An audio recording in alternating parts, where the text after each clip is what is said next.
Doing business in Switzerland.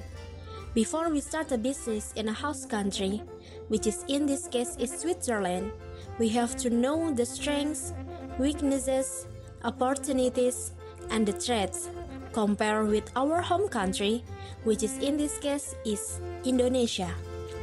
Let's go to Switzerland. Switzerland is a country in Central Europe with the best infrastructure in the world.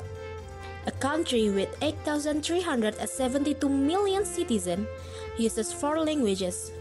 There are German, French, Italian, and Romance, but they also friendly in English.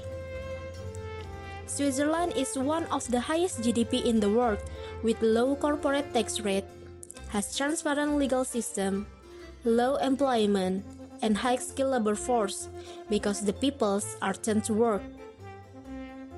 But Switzerland have high dependence from foreign technology and components. They have low productivity in service sector, little transparency and contradictory in administrative rules, and limited international competitiveness to some companies and sectors. There are opportunities that offered by Switzerland in business field, such as proximity to Chinese market, free trade area with European Union, and United States. It also has high reserve in strong currencies and large-scale investment in research and development. Besides the opportunities, the threats in Switzerland are the strong export dependence from few market and product groups. Now in Switzerland, raw material is depending from import. Political instability in the peninsula, high debt of private household, and partially high companies debt, and also high short-term debt, especially bank. How about Indonesia?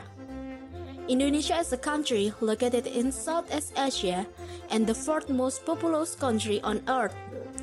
Indonesia has a population estimated at 260 million with more than 700 languages, such as Javanese, Sundanese, Balinese, and many more. But the national language is Bahasa. Indonesia very flexible to respond to the market trend, low production costs, rich of local value and local cultures.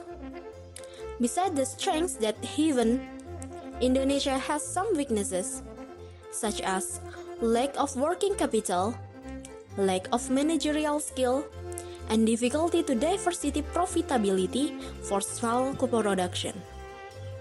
Indonesia economic mostly centered in Jakarta and other province capitals. And also, Indonesia has some problem in financial access, like low and inequality of financial access provided by government to develop creative industry. In opportunity side, Indonesia gives a strong domestic market potential and increasing of subtracting market. Large domestic population that given by Indonesia will increase the market and make a diffusion of social network media like Facebook, Instagram, Twitter, and etc. But there are some cases that being a big problem for business people in Indonesia. The first is Indonesia cannot guarantee career paths for ambitious people. Second, no support from training and education sector. It also happened in government sector, like there is no distribution and finance support. Indonesia also still low in penetration of internet and still has high piracy or hacking of internet provider. For the next step is looking at the KOF index of globalization. KOF index of globalization measures the economic globalization, political globalization, and social globalization. Globalization affected the business world related to increasing competition and the rapid change of technology and information transfers. By looking at the graph, we can get the conclusion that Switzerland is more globalized than Indonesia. And now, how about the import regulation of Switzerland?